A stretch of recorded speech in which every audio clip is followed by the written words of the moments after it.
Bismillahirrahmanirrahim. Saya resmikan Museum Islam Indonesia Kiai Haji Hasyim Asy'ari. Selamat datang di channel Zalfas. Kali ini kita akan dokumentasikan perjalanan kita di Museum Islam Indonesia Kiai Haji Hasyim Asy'ari, Cukir Diwek ya, Jombang. Kita masih dalam kompleks Pondok Pesantren Tebu Ireng. Di sana itu parkiran bis dan parkiran kendaraan ya. Terus ini ada Tugu Asmaul Husna. Kalau kalian ke makam Gus Dur, jangan lupa mampir juga ke Museum Kiai Haji Hasyim Asy'ari.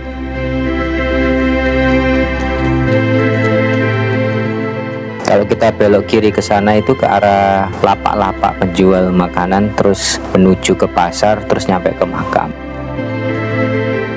Jadi kita akan ke museum guys. Video yang di makam itu boleh cek di video sebelumnya. Suasana pagi ini sangat cerah sekali, mendung. Di sebelah utara ya ini ya, ada Museum Islam Kiai Haji Hasyim Asy'ari yang biasa digunakan untuk foto-foto. Kemudian sebelah timurnya itu adalah Pondok Putri Tebu Ireng.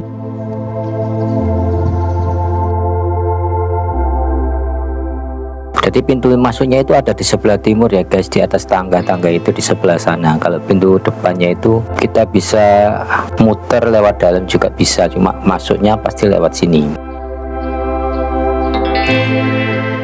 Sebelah kanan itu adalah pasar dan sebelah kiri kita bisa masuk ke taman bermain, tapi masuknya lewat dalam. Kita bisa santai-santai duduk-duduk di sebelah sini.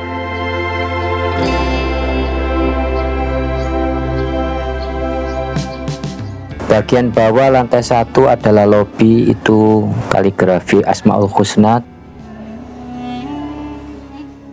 Terus ini adalah tempat bermain untuk anak. Jadi kalau kita bawa anak kecil boleh bermain dulu di sini.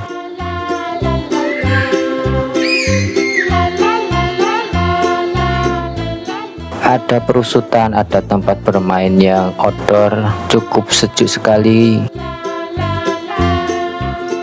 Sebelah barat itu adalah gedung Universitas Kiai Haji Hasyim Asy'ari, Fakultas Teknik kalau nggak salah.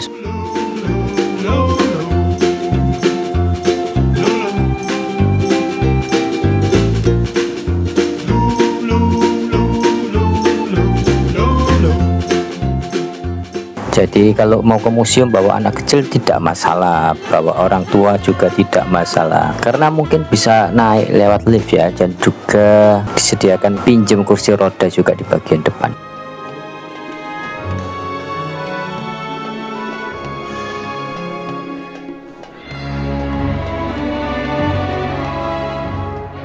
Lobi bawah ada ini pembukaan Museum Islam Indonesia oleh Presiden Joko Widodo.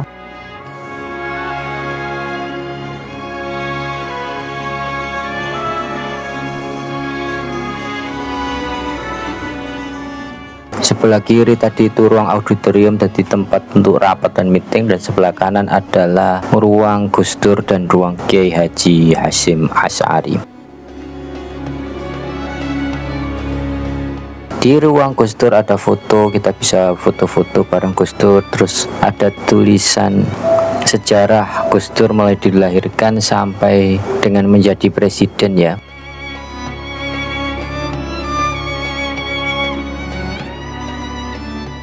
Biografi Gus Dur sampai meninggal dunia.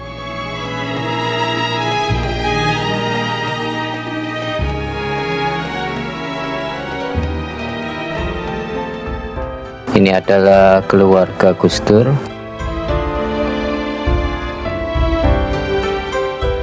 Kegemaran beliau adalah mendengarkan musik, tapi kayaknya nggak ada yang musik dangdut.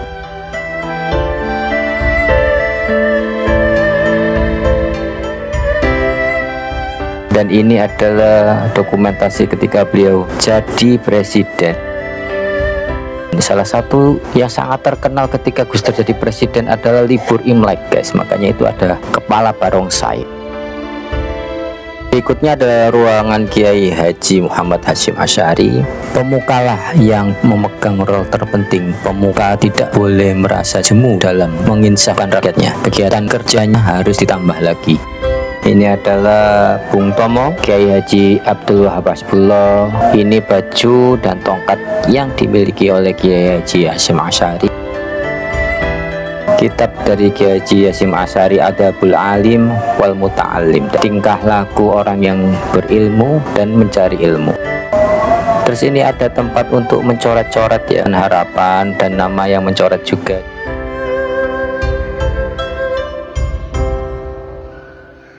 Di museum yang lebih banyak isinya yaitu ada di lantai 2. Kita naik ke tangga itu sampai ke atas, atau kalau tidak bisa naik tangga kita disediakan lift.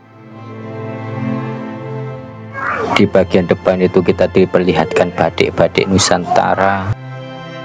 Corak-coraknya itu dari Kalimantan.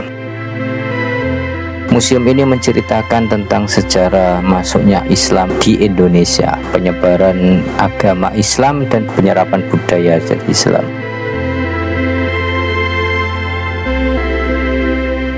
Dimulai dari perdagangan, zaman dulu adalah perdagangan rempah-rempah. Jadi orang luar itu masuk ke Indonesia itu melewati perdagangan rempah-rempah.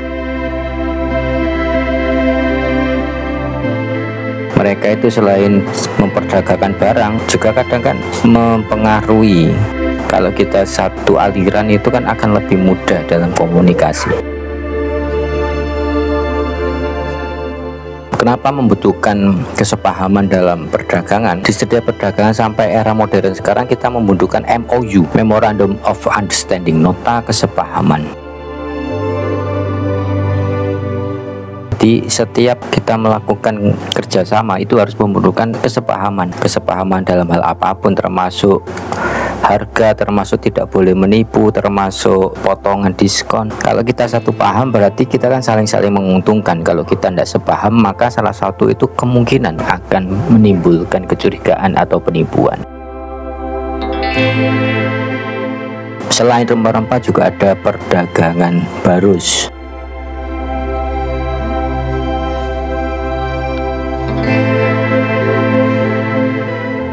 Kemudian Islam juga masuk melewati Aceh karena dari barat ya menuju ke timur. Ini naskah-naskah yang pernah ditemukan di Aceh. Naskah-naskah Islam di Sumatera, Semenanjung Melayu.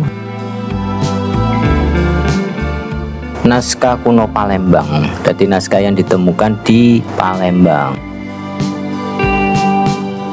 Kemudian ada prasasti, yaitu sebuah makam atau apa ini ya, yang bertuliskan pakai tulisan Arab. Prasasti Minye Tujuh, Minye Tujuh di mana? Dan nisan Maimun Saleh. Islamisasi Riau. Jadi memang dulu itu ada proses islamisasi ya, dari agama Hindu Buddha terus disebarkan agama Islam. Kemudian baru penjajah ini memasukkan juga agama-agama Nasrani.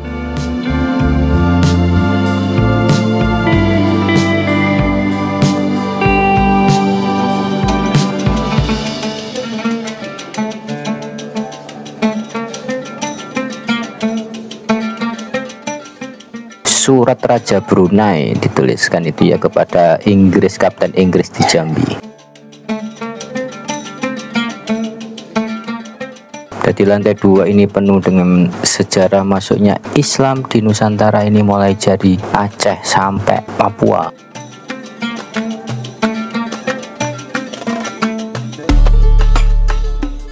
Dan ada replika-replika peninggalan sejarah zaman dahulu waktu masuk Islam ya.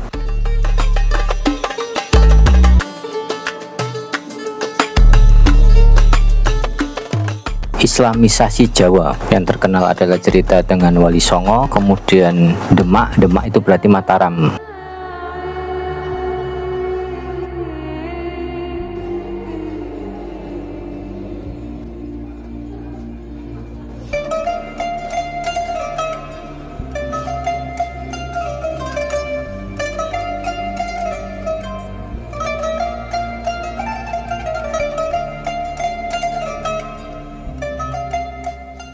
Masjid Demak terkenal dengan ini Sunan Kalijaga ya. Sunan Kudus di Masjid Kudus yang mirip dengan, ada jamnya itu yang mirip dengan candi Menara Kudus. Ini adalah bendera dan panji-panji di zaman itu, serta ada mahkota yang digunakan waktu itu. Ini adalah Babat Diponegoro, menceritakan kisah tentang Pangeran Diponegoro. Babat Tanah Jawa ini ditulis ulang, sepertinya ini pakai replika semua. Keramik memiliki sejarah panjang di Nusantara. Banyak temuan keramik di wilayah ini membuktikan bahwa telah terjalin interaksi budaya antara penduduk lokal dan bangsa asing. Kalau keramik itu biasanya itu raja-raja dari Cina. Terus ada juga ini tugu atau apa, mungkin nisan. Terus zaman Yogyakarta ini sudah modern ya. Babat Giyanti, naskah Babat Giyanti ditulis menggunakan aksara dan bahasa Jawa. Isinya menceritakan tentang perselisihan paham antara Pangeran Mangkubumi dengan Martonoyo. Gara-gara itu akhirnya Yogyakarta dan Surakarta jadi beda. Dikarang oleh Yasa Dipura, adalah nenek moyangnya Ronggo Warsito. Ini senjata yang digunakan oleh VOC. Bulungan Kesultanan Pontianak. Kalau di Sidoarjo ada Pontinya ya, sebelahnya Gor itu.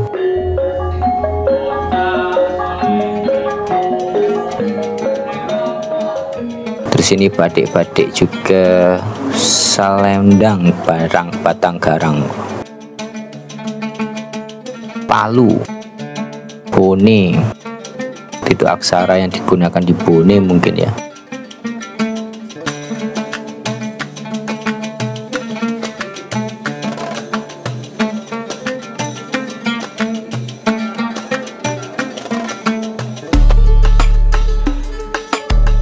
Aksara Kaga. Kalau Honocoroko kan ada ceritanya, mungkin itu juga ada ceritanya.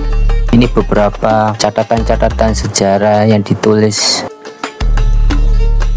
Ini zaman modern ya, naskah Kutika, gambar pelautan.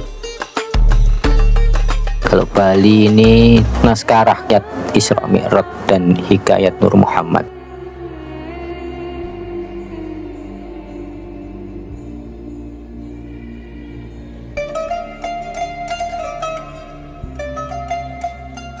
Lombok juga ada naskah-naskah yang ditemukan sekitar abad ke-16.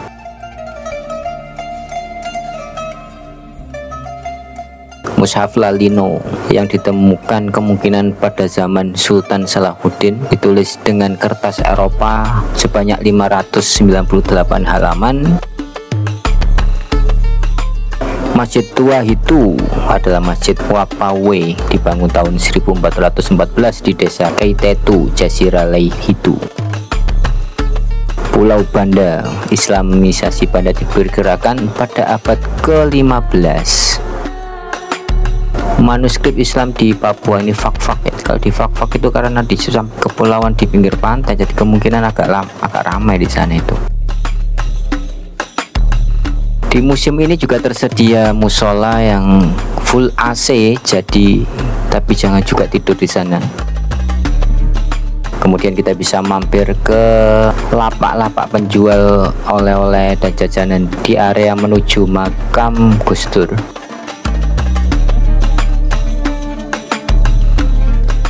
Kita bisa beli makanan di sini, ada mie ayam, ada makanan, ada minuman, ada jual juga baju-baju ini, souvenir, daster, sarung, serban, dan juga makanan-makanan ringan seperti kerupuk, snack-snack gitu ya.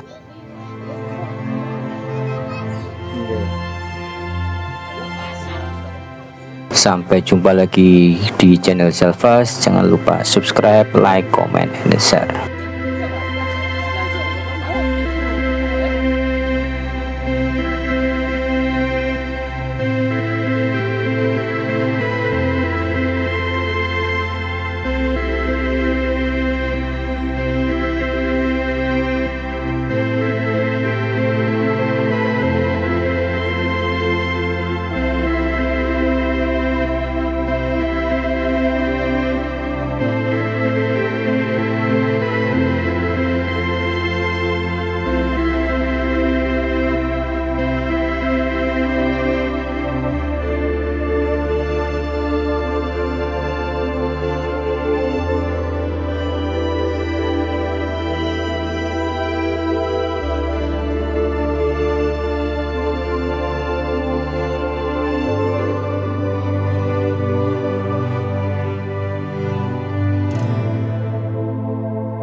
you.